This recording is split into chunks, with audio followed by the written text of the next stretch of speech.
नमस्कार दोस्तों, मेरा नाम है अंशु झा और आप मेरे साथ सुन रहे हैं मेरी ही लिखी हुई कहानियाँ। और आज मैं आप लोगों को सुनाने वाली हूँ इश्क का रंग सफ़ेद, भाग 186 एवं 187। जिंदगी थी, सभी को जीनी पड़ रही थी। कोई अपने लिए जी रहा था तो कोई अपनों के लिए। ईशानी के लिए कदम उठाना कोई आसान नहीं था, लेकिन ये घर, ये कमरा उतना ही प्यारा था उसके लिए जितना कि शरद के लिए प्यार। ये घर परिवार सब कुछ अपना सा लगता था उसे। शरद के प्यार ने उसे पूरे तरीके से बदल दिया था। तैयार हो गई आप ईशानी जी? बोलते हुए धानी कमरे में आती है, लेकिन ईशानी को देखकर उसके कदम ठिठक जाते हैं। ईशानी अभी भी शीशे के सामने खड़ी थी। उसके हाथों में लाल साड़ी थी जो आराधना जी देकर गई थी पहनने के लिए, लेकिन उसके अंदर हिम्मत ही नहीं हो रही थी।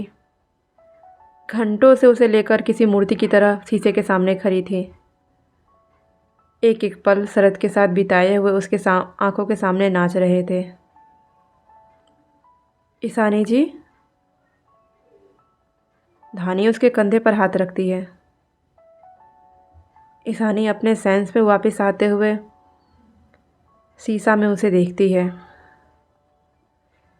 जाइए, बदल लीजिए इसे। भाभी, मैं नहीं पहन पाऊंगी, मुझसे ये नहीं होगा, मुझसे नहीं होगा भाभी। ईशानी रोते हुए धानी के गले लग जाती है। बस बस, ज़्यादा रोइए मत, हमारे छोटे से शरद पर असर होगा। पता है हमें, जब हम किसी को अपना मान चुके होते हैं ना, तो किसी और को अपना मानना आसान नहीं होता है। हम भी फौजी साहब को अपना पति मानते थे। उनकी जगह हम अपनी ज़िंदगी में किसी को नहीं देना चाहते थे, लेकिन आज देखिए ना, इनके बिना जीने का हम सोच भी नहीं सकते हैं। प्यार और जीवन में साथी बहुत खूबसूरत होता है। हमें पता है देवर जी अभी आपको पसंद नहीं आ रहे होंगे, लेकिन समय दीजिए ना, सब सही हो जाएगा। भाभी, आपने भैया से प्यार नहीं किया था। मैं शरद से बहुत प्यार करती हूँ। ईशानी जी, प्यार से बढ़कर इंसान का सम्मान का रिश्ता होता है। तब तो हमें ये भी नहीं पता था कि प्यार क्या होता है, लेकिन हम फौजी साहब का बहुत सम्मान करते थे और इसी सम्मान में अपनी ज़िंदगी बिताना चाहते थे। लेकिन अब हम इनसे बहुत प्यार करते हैं और अब इनके साथ ज़िंदगी बिताना चाहते हैं। पूरे घर की खुशियाँ आपके इस फैसले पर टिकी हुई है।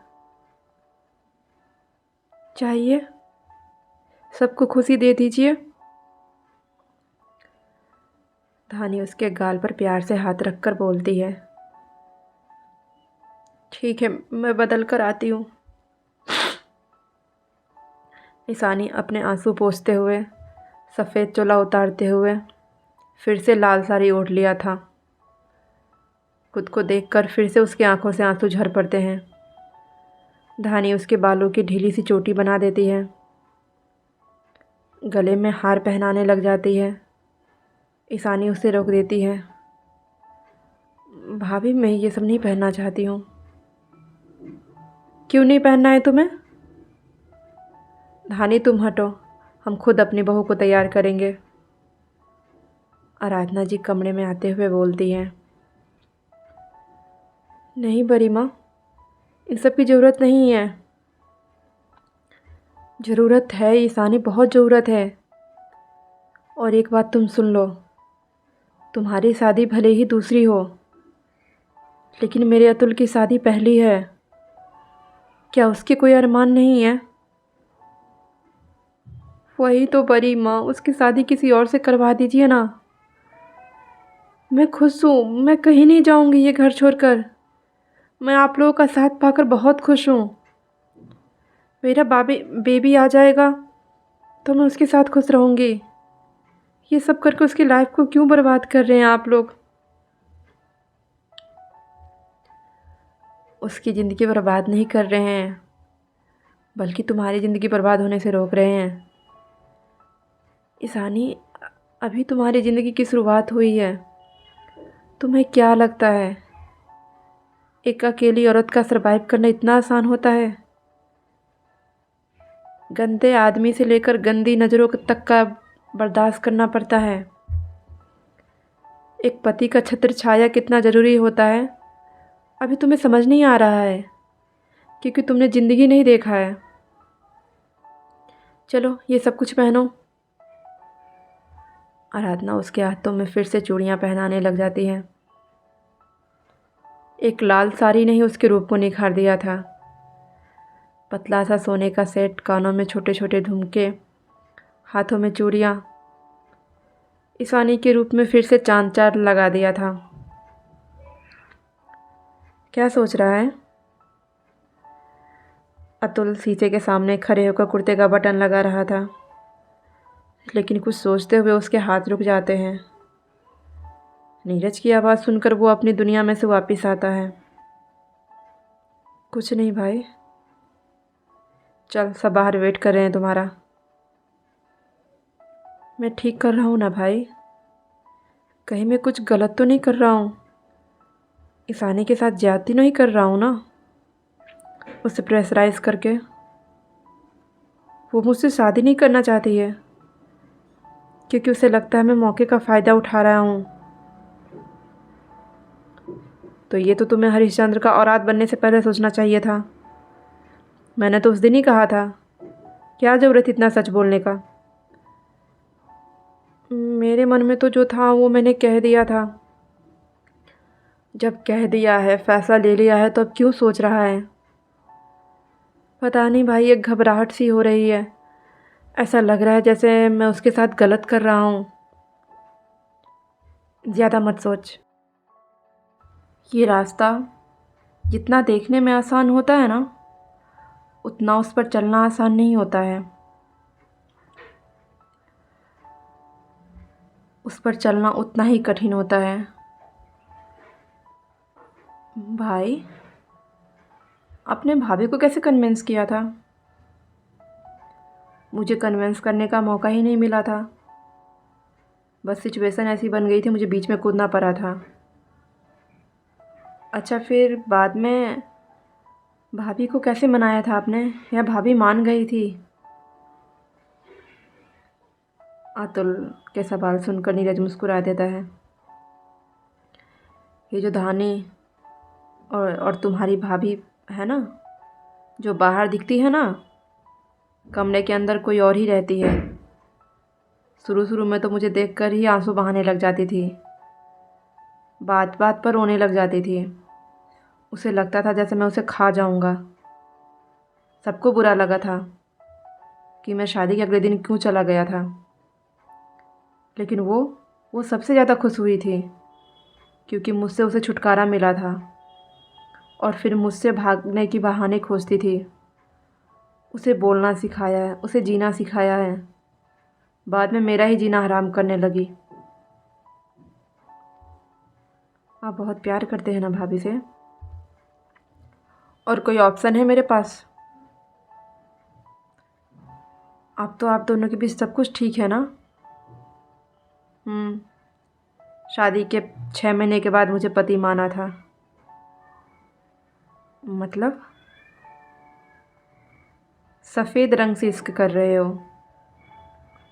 आसानी से किसी रंग के ऊपर नहीं चढ़ती है। सफ़ेद रंग हर किसी को अपने में समा लेती है, लेकिन खुद को किसी में नहीं समा पाती है।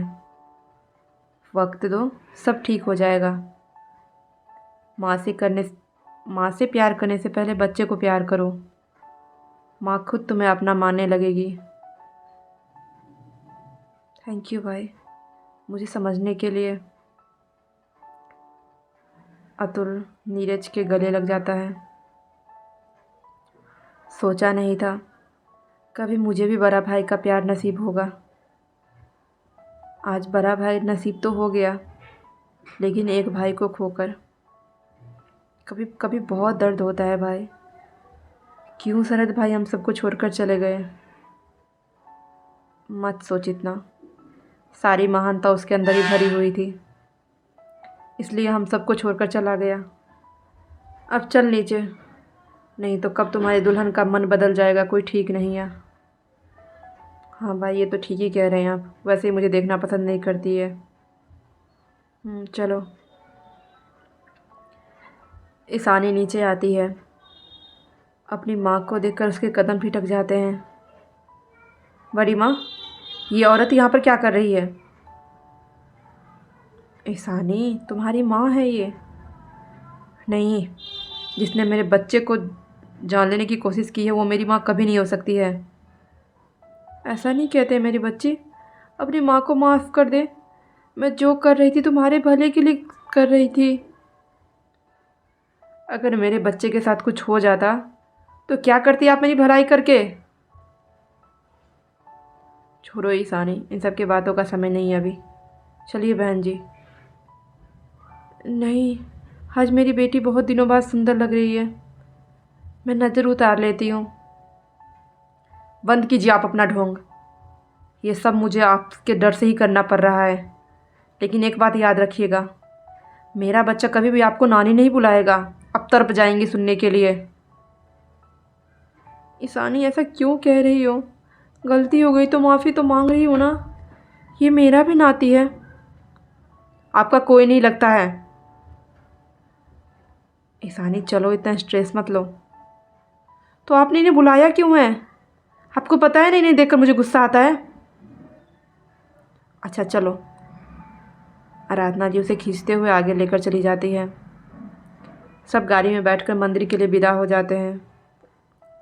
ये शादी सबके लिए चर्चा का विषय हुआ था। एक तो मौत, ऊपर से इतनी जल्दी शादी, सबको बातें बनाने का मौका मिल गया था। लेकिन वही बात है, जब चार लोग हमारे लिए कुछ करने नहीं आते हैं तो हम क्यों उन चार लोगों के बारे में सोचकर अपनी ज़िंदगी का फैसला करें। आज चार लोग बोल रहे हैं, कल होकर वही चार लोग सब कुछ भूल जाएंगे। पंडित जी ने माता रानी के मंदिर में सारा व्यवस्था कर दिया था।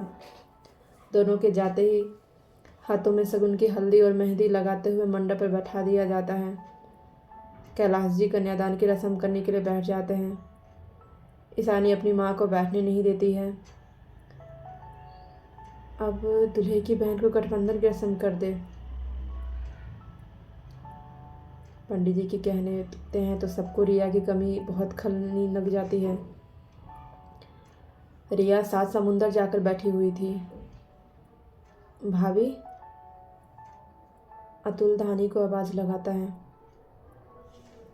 अब मेरे लिए बड़ी बहन जैसी ही है, इसलिए हमारा गठबंधन कर दीजिए। हम लेकिन हम कैसे? क्यों? तुम क्यों नहीं? चलो करो ये सब रख कर बांधना। आराधना जी कौड़ी मौली सुपारी धानी के हाथों में पकड़ा देती है। धानी सब कुछ ईशानी के चुनरी के कोने में बांधते हुए अतुल के कंधे पर रखे हुए धोती के कोने से बांध देती है। कन्या गर्भवती है, इसलिए फेरे नहीं लिए जाएंगे। ये मौली आप दोनों के प्रतिरूप इस अग्निकुंड का फेरे ले रहा है। जैसे ही आपका बच्चा इस दुनिया में आ जाएगा, ये मौली आप दोनों मंदिर में आकर फेरे लेते हुए उतार लीजिएगा। जी पंडित जी। बेटा, इस मौली के साथ फेरे लेकर बांध दो। ये क्या किया तुमने? रिया आते हुए ईशान के गालों को चूम लेती है। वो मैंने कल मूवी में देखा था ना, ऐसे ही गर्ल बॉय को किस कर रही थी। रिया खुशी से चहकते हुए बताती है। कल से तुम्हारा मूवी देखना बंद, कल से तुम बस कार्टून देखोगी। नहीं, लेकिन आप तो कहते हैं मैं बिग गर्ल हो गई हूँ ना, तो बड़े बच्चे वाले काम करूँ। हाँ, तो बड़े बच्चे वाले काम मतलब खुद का खाना खुद से पीना, खुद के कपड़े पहनना, ये सब नहीं होता है। ये किस करना नहीं। आप बहुत गंदे हैं, हमेशा मुझे डांटते रहते हैं। मैं आपसे बात नहीं करूँगी। अच्छा अच्छा रिया, आई एम सॉरी। इधर आओ, बैठो, मैं तुम्हें कुछ दिखाना चाहता हूँ। क्या? अरे आकर बैठोगी तभी तो तुम्हें कुछ दिखाऊंगा। रिया आकर ईशान से चिपक कर बैठ जाती है। ईशान उससे थोड़ा दूर खिसकता है। रिया फिर से उसके पास खिसकते हुए आ जाती है। ये देखो, शादी हो रही है। शादी? किसकी शादी हो रही है? तुम्हारे भाई की। शरद भाई की शादी हो रही है? नहीं, तुम्हारे अतुल भाई की। अच्छा, मुझे लगा शरद भाई शादी करने गए हैं। बताओ ना ईशान, शरद भाई कब तक आएंगे? बहुत जल्द आ जाएंगे। अभी तुम ये देखो। ईशान रिया के सामने मोबाइल कर देता है। रिया भी गौर से शादी की रस्में देखने लग जाती है। जैसे ही अतुल सिंदूरदान की रस्म करता है, ईशानी के साथ साथ ईशान की भी आंखें बरस पड़ती हैं। फिर से अपनी बहन की ज़िंदगी बसते हुए देखकर उसे कितनी राहत महसूस हो रही थी, बस उसे ही पता था। दिल पर से बोझ हल्का हो रहा था। अपनी बहन की चिंता में 1 महीने से एक पल के सो भी नहीं पाया था। जैसे ही पता चला था ईशानी और अतुल की शादी हो रही है, उसका मन और कृतज्ञता से भर गया था। वो तो वैसे ही रिया का देखभाल में कोई कमी नहीं करने वाला था, लेकिन अब वो सक्सेना परिवार के एहसानों तले दबा जा रहा था। वो कुछ भी कर देगा, लेकिन सक्सेना परिवार का भार कभी नहीं उतार पाएगा। आज से आप दोनों पति पत्नी एक बंधन में बन चुके हैं। हर सुख और दुख के साथी बन चुके हैं और नए जीवन का शुभारंभ कर चुके हैं। अब अपने बड़ों का आशीर्वाद लेते हुए नए जीवन की ओर कदम बढ़ाइए। उठो ईशानी, पहले पंडित जी का आशीर्वाद लो। जी। ईशानी आंसू साफ करते हुए सबसे पहले पंडित जी का आशीर्वाद लेती है। उसके बाद अरविंद जी, आराधना जी एक एक करके सभी बड़ों का आशीर्वाद लेती है। धानी नीरज को भी झुककर प्रणाम करने लग जाती है, लेकिन नीरज और धानी दोनों उसे रोक देते हैं। बस खुश रहो। दोनों दोनों को गले लगा देते हैं। आज फिर से एक इश्क का रंग सफ़ेद सिंदूरी लाल में परिवर्तित हो गया था। याद आया आराधना कुछ?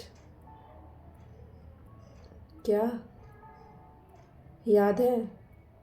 तुमने कहा था तुम अपने बेटे के लिए एक विधवा बहू बनाकर लाओगी।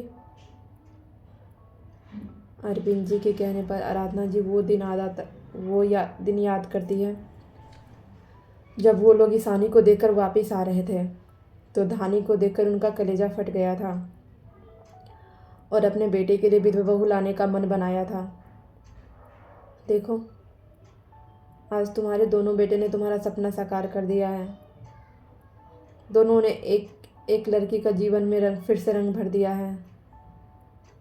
हाँ, बस मेरे बच्चों की खुशियाँ यूं ही आबाद रहे, किसी की नज़र ना लगे। किसी की नज़र नहीं लगती है, बस भगवान के अलावा। जिसकी भगवान रक्षा करते हैं ना, उसका इंसान कुछ नहीं कर पाता है। चलो, बहुत देर हो गई है। चलिए, सब घर की ओर निकल जाते हैं। थोड़ी ही देर में सब सक्सेना मंसन पहुंच जाते हैं। तुम दोनों बाहर ही खड़े रहो। धानी, जाओ आरती की थाल लेकर आओ। जी मम्मी जी। धानी आरती की थाल लेकर आती है। लीजिए मम्मी जी। लीजिए नहीं, अपनी देवरानी का खुद स्वागत करो। हम कैसे मम्मी जी? क्यों, तुम्हें आरती नहीं उतारना आता है? नहीं मम्मी जी, ऐसी बात नहीं है। आप लोग बड़े हैं तो हम कैसे करें? इससे तो तुम बड़ी हो ना। चलो करो, मैंने शरद का किया था और भावना ने तुम्हारा किया था। अब तुम्हारी बारी है। घर की बड़ी बहू की जिम्मेदारी उठाना सीखो। बिंदिया। जी मालकिन। आलती की थाल लेकर आओ। जी। बिंदिया आलती की थाल चौखट के सामने रख देती है। धानी आगे बढ़कर दोनों का टीका लगाते हुए चावल छिड़कते हुए आरती उतारती है। धानी को ये सब करते हुए आंखें छलक पड़ती है। वक्त भी ना कितना अजीब होता है। एक वक्त था जब उसके परछाइयाँ से भी डरते थे। कोई भी शुभ काम वो देख नहीं सकती थी। कहीं दूर कोने में खड़ी होकर छुप कर देखती थी। लेकिन आज वो देख नहीं रही है, बल्कि कर भी रही है। हमेशा ये छोटी छोटी चीज़ें उसे बहुत ही आकर्षित करती थी, लेकिन कभी नहीं कर पाती थी। हल्दी और मेहंदी सब में मुंह देखते रह जाती थी। लेकिन ये तो इंसानों का नियम है, बहुत ही अजीब बनाया हुआ है। ईशानी की शादी में तो किसी ने विधवा हाथ नहीं लगाया था। फिर वो क्यों विधवा हो गई? क्योंकि उसके नसीब में लिखा हुआ था। नसीब में लिखा हुआ कोई टाल नहीं सकता है, चाहे 10 सुहागिन आकर भी चुन्नी चढ़ा दे। लेकिन किस्मत फूटी हो तो कोई कुछ नहीं कर सकता है। चलो बेटा, इसमें पैर रखकर अपने पैरों का निशान बनाते हुए मंदिर की तरफ चलो। जी। ईशानी आराधना जी के कहे अनुसार आलते में पैर रखते हुए मंदिर की तरफ चली जाती है। साथ ही साथ गठबंधन की वजह से अतुल भी चला रहा था। दोनों नीचे बैठकर भगवान जी का आशीर्वाद लेते हैं और अपना गठबंधन उतार कर वहाँ पर रख दो, कल धानी खोल देगी। जी परिवार। गठबंधन उतार कर कान्हा जी के चरणों में रख देते हैं। दोनों प्रणाम करते हुए मंदिर से बाहर आ जाते हैं। दोपहर का समय हो गया था, लंच का समय हो गया था। बिंदिया सबका खाना लगाओ। हम मदद करते हैं बिंदिया दीदी की। मुझे लंच नहीं करना है माँ, मैं बाहर ऑफिस जा रहा हूँ। नीरज अपना बैग लेकर उतरते हुए बोलता है। नहीं नीरज, भूखे पेट कहीं जाने की ज़रूरत नहीं है, चलो बैठो, धानी खाना लगाओ। भावना तुम कहाँ जा रही हो? भाभी भूख नहीं है, चुपचाप बैठो। जब शरद तुम्हारा आएगा तब तुम ऐसे कमज़ोर होकर मिलोगे। नहीं भाभी, सच में भूख नहीं है। भावना, शरद मेरे लिए प्यारा नहीं था क्या? क्या हम सब उसके लिए प्यारे नहीं थे? क्या हम सब ऐसे दुखी परेशान देखकर वो खुश होगा? मैं मानता हूँ कि मैं तुम्हारा दुख नहीं समझ सकती हूँ, लेकिन महसूस तो कर सकती हूँ ना। अपने बच्चों से कम नहीं समझती थी मैं उसे। नहीं भाभी, अब तो अपने बच्चों से ज़्यादा समझती थी। मैं ही कभी उसे नहीं समझ पाई। जब समझा तब मुझसे दूर ही चला गया। अब क्यों झूठे आंसू बहा रही हो? जब दूसरे की ज़िंदगी बर्बाद की तब इतना नहीं सोचती थी? क्या हुआ चाचू, आप क्यों छोटी माँ को डांट रहे हैं? आइए छोटी माँ, अब मेरे पास बैठिए। अतुल उठकर भावना जी का हाथ पकड़ते हुए अपने बगल में बिठाता है। ये लीजिए, एक बाइट मेरे हाथ से खा लीजिए। अतुल रोटी का निवाला तोड़कर भावना जी की तरफ बढ़ा देता है। भावना जी भी उसे ना नहीं कह पाती है। आज सुबह तुम्हारा ये कागज़ आया था। नीरज एक लिफाफा अतुल की तरफ बढ़ाते हुए बोलता है। लिफाफे पर सरकारी मोहर देखकर अतुल झट से लिफाफा झपट लेता है। क्या है इसमें? अरविंद जी लिफाफा को देखते हुए सवाल करते हैं। कुछ नहीं पापा, ऐसे ही अर्पित ने कुछ भेजा होगा मुझे। हाँ, तुम्हारी ट्रेनिंग की चिट्ठी जो मंसूरी से आई है।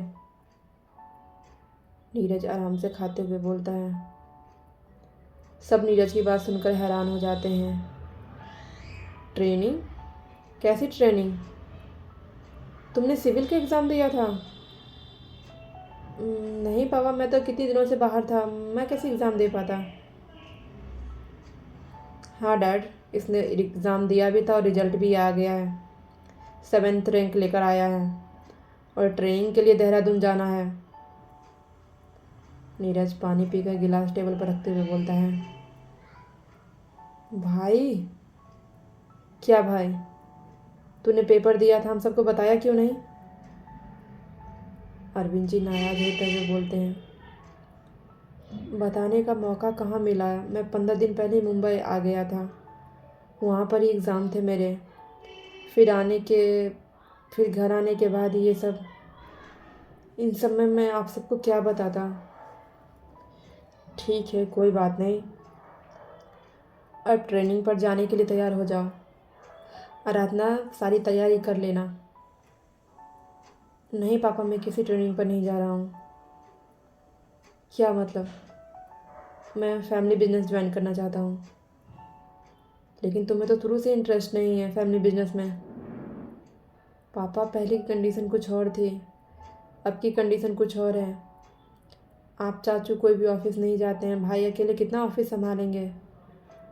और वैसे भी अभिसानी भी मेरी जिम्मेदारी है, और बेबी, इसलिए मैं अब कहीं नहीं जाना चाहता हूँ। ज़्यादा जिम्मेदारी वाला बन रहा है तू। नहीं भाई, नहीं बोल। अगर सबकी जिम्मेदारी उठाने के लिए तैयार है तो मैं भी अपना बैठ जाता हूँ घर पर। नहीं भाई, मैंने ऐसा कब कहा? आपके बिना मैं क्या कर पाऊँगा? लेकिन तेरे बिना मैं सब कुछ कर लूँगा, इसलिए अपना बैग पैक कर और जा यहाँ से। बहुत मुश्किल से लोग इस एग्ज़ाम को क्रैक करते हैं, हर किसी की बात नहीं होती है। मैं यहाँ फैमिली, ईशानी, बेबी सबका ख्याल रख लूँगा। हाँ देवर जी, हम सब हैं ना यहाँ पर ध्यान रखने के लिए। ये कोई बड़ा अधिकारी का काम है ना? हाँ भाभी, लेकिन अब मुझे इंटरेस्ट नहीं है। सॉरी भाई, मेरा बिल्कुल भी मन नहीं है। या तो सॉरी बोल या तो भाई बोल। धानी, मैं चलता हूँ। नीरज उठकर बाहर चला जाता है। अतुल, तुम्हारा तो सपना था ना? अब मन नहीं है पापा। मैं भाई की हेल्प करना चाहता हूँ, इस घर को संभालना चाहता हूँ। बहुत आप लोगों से दूर रह लिया, जिम्मेदारी से पीछे छुड़ा लिया। अब बस सबके साथ रहना चाहता हूँ। अतुल अपना फैसला बता देता है, जिसके आगे चाहकर भी अरविंद जी कुछ नहीं बोल पाते हैं। बेटा, ऐसे अपने सपने को नहीं तोड़ते हैं। नहीं चाचू, मैंने कोई सपना नहीं तोड़ा है। बस मेरे एक करियर था जो मैंने छोड़ दिया। आप लोग इतना मत सोचिए। चलिए, मैं भी निकलता हूँ ऑफिस। खा पी कर सब अपने अपने कमरे की तरफ बढ़ने लग जाते हैं। ईशानी, मैंने तुम्हारा सामान अतुल के रूम में शिफ्ट करवा दिया है। आराधना जी की बात सुनकर ईशानी के कदम रुक जाते हैं। बेटा, मैं जानती हूँ तुम्हारी मनोस्थिति, लेकिन जब तक तुम शरद की यादों से आज़ाद नहीं हो पाओगी, अतुल की तरफ कदम नहीं बढ़ा पाओगी। मुझे पता है अभी ये सब मुमकिन नहीं है, लेकिन एक कमरे में रहोगी तभी तो दोनों एक दूसरे को समझ पाओगे। ईशानी कुछ नहीं बोलती है।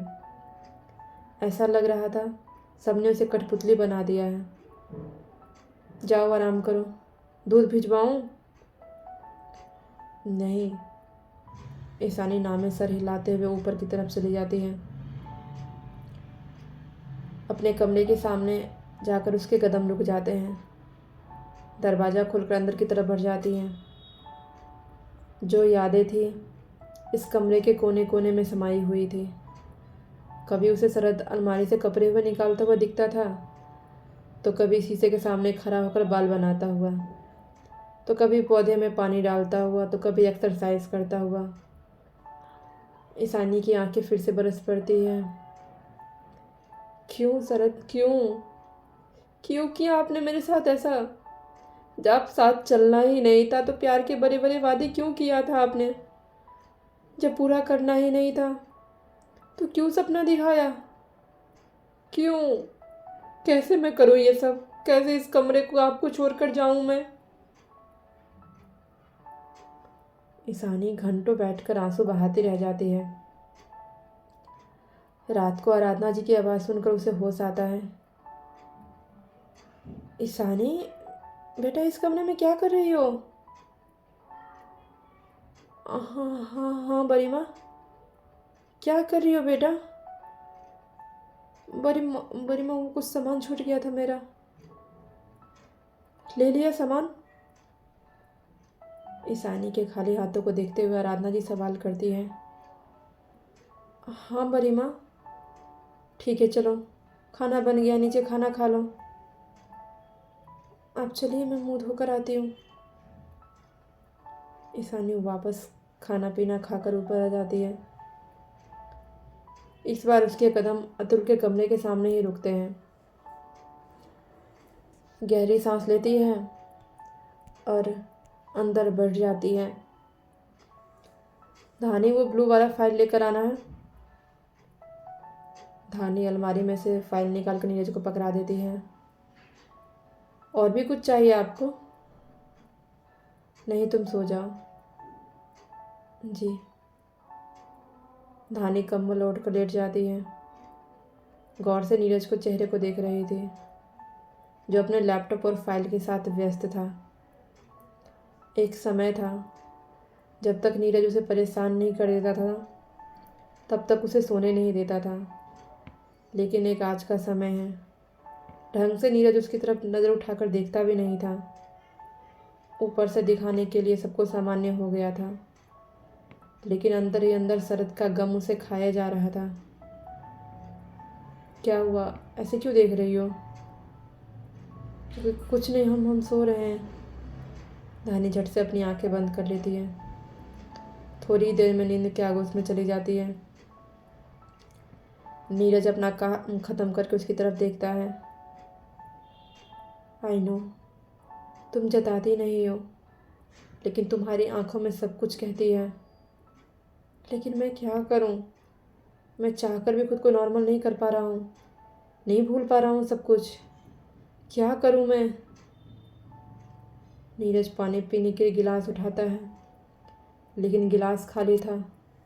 जग की तरफ देखता है तो जग भी खाली था। नीरज एक नज़र धानी को देखकर जग उठाकर कमरे से बाहर निकल जाता है, लेकिन किसी की परछाई देखकर उसके कदम भिटक जाते हैं। यहाँ क्या कर रहा है तू? बाहर कॉरिडोर में अतुल घूम रहा था। कुछ नहीं भाई, बस मैं हवा खा रहा था। रूम के अंदर एसी और पंखे हैं, अंदर जाकर हवा खा लें। जी भाई, आप कहीं जा रहे थे? हाँ, पानी लेने के लिए जा रहा था। चलेगा साथ देने के लिए? हाँ चलिए ना, मैं भी आपके साथ चलता हूँ। पागल हो गया है? पानी लेने जा रहा हूँ, जंग लड़ने के लिए नहीं जो साथ चलेगा। जाकर सो जा। जी भाई। नीरज आगे बढ़ जाता है। अतुल अभी भी वहीं पर खड़ा था।